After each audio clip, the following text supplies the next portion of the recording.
ছোট একটি বোন, ক্লাস 8-এ পড়ে, বয়স সর্বোচ্চ 13 বছর হতে পারে, তাকে গণধর্ষণ করা হয়েছে এবং এই ধর্ষণের ঘটনাটা প্রায় 15 দিন পরে মানুষের সম্মুখে এসেছে। এটা অত্যন্ত জঘন্য একটি অপরাধ এবং এটি আইন অনুযায়ী যে শাস্তি হওয়া উচিত সেই শাস্তির পথে বাধা দেওয়া হচ্ছে। আমি যতটুকু শুনেছি, আমরা সবার প্রতি আহ্বান জানাবো এই জঘন্য কাজে কেউ যাতে বাধা না দেয়।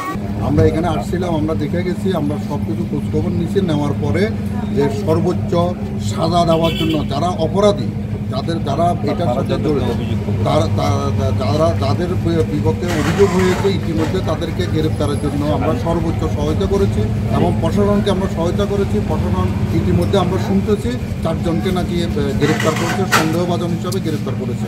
তো এখন আমরা আমাদের যে দলের কথা বলতেছে, এটা সত্য না, এটা সঠিক না, এটা একটা মিথ্যাচার। এটা আমাদের দলের লিডার ওয়াদুদ ভুঁইয়ার ভাবমূর্তি নষ্ট করার জন্য এবং দলের ভাবমূর্তি নষ্ট করার জন্য একটা সামনের নির্বাচন, এই নির্বাচনকে বানচাল করার জন্য কিছু অংশ, কিছু দলীয় লোকজন আমাদের বিরুদ্ধে অবস্থান নিয়েছে। আমাদের দলের নাম বিক্রি করার জন্য, দলের বিরুদ্ধে একটা অবস্থান নেওয়ার জন্য, ভাবমূর্তি নষ্ট করার জন্য, পূর্ণ করার জন্য চেষ্টা করতেছে। এটা আমাদের দলের কেউ না, আমাদের দলের কোনো নেতাকর্মী না। যে ভিকটিম তিনি মণিগ্রাম স্কুলে ক্লাস 8-এ পড়েন এবং মণিগ্রাম স্কুলে হোস্টেলে থাকেন।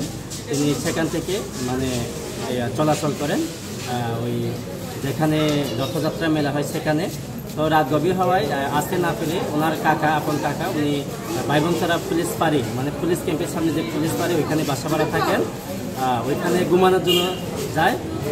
তো উনি বাসায় ঢোকার পরে যারা আসামি 6 জন ওনাদের বাসায় ঢুকে ছেলে বাসায় কেন মেয়ে নিয়ে আসছেন সেই বলে ওই 4 জন ছেলে ওইখানে ওনারা কাকা 4 জন বাসা ভাড়া থাকেন। ওনারা সবাই ক্লাস 10-এ পড়াশোনা করতেছেন।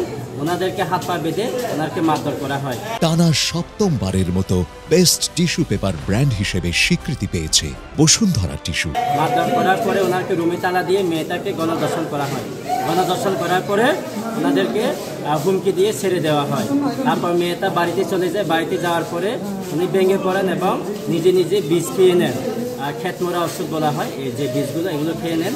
বিষক্রিয়ার প্রভাবে অলরেডি তার কিডনি জটিলতা ডেভেলপ করেছে। আমরা তার কিছু পরীক্ষা নিরীক্ষা এখন করতে দিয়েছি। এগুলোর আসার পরে আমরা সব রিপোর্ট বিবেচনা করে তার পরবর্তী চিকিৎসার ব্যাপারে ব্যবস্থা নেব।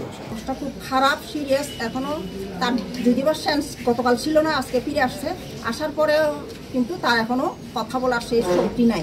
তো আমরা এই ঘটনার পরিপ্রেক্ষিতে যারা দোষী, যারা দর্শনকারী, আমরা তাদেরকে অনতি বিলম্বে গ্রেপ্তার করে তাদেরকে আইনের আওতায় এনে তাদের উপযুক্ত শাস্তির আমরা দাবি করছি। তো এই সরকার যদি তাদেরকে শাস্তি না দেয়, যারা ভিকটিম তাদেরকে আরও বেশি ভিকটিম হয়ে যায়, তারা নিরাপত্তাহীনতায় ভুগে, যার কারণে তারা এমনকি মানসিকভাবে তারা ভারসাম্যহীন হয়ে পড়ে। জেন্ডার বেসড ভায়োলেন্সের সার্ভাইভার উনি গতকালকে সন্ধ্যার সময় হাসপাতালে ভর্তি হয়েছেন। ভর্তি হওয়ার পর থেকে আমাদের সার্বক্ষণিক চিকিৎসা চলছে, আমাদের মেডিকেল টিম সেবা দিচ্ছে। বর্তমানে রোগীর কন্ডিশন দেখে আমাদের কাছে মনে হচ্ছে রোগীর ভালোর জন্য চিটাগং মেডিকেল কলেজে রেফার করলে ভালো হয়। আমরা এখন সেই পর্যায়ে আছি। গণধর্ষণের সংবাদ আমরা পেয়েছি, এর ভিত্তিতে আমরা একটা গণধর্ষণের মামলা রুজু করেছি। রুজুর পরবর্তীতে মামলার 6 জন আসামির মধ্যে 4 জন আসামিকে ইতিমধ্যে অপারেশনের মাধ্যমে গ্রেপ্তার করা হয়েছে। তাদেরকে আমরা বিজ্ঞ আদালতে সুপুর্দ করব। আর মামলার অন্যান্য যেসব আইনগত কার্যক্রম আছে তা চলমান রয়েছে।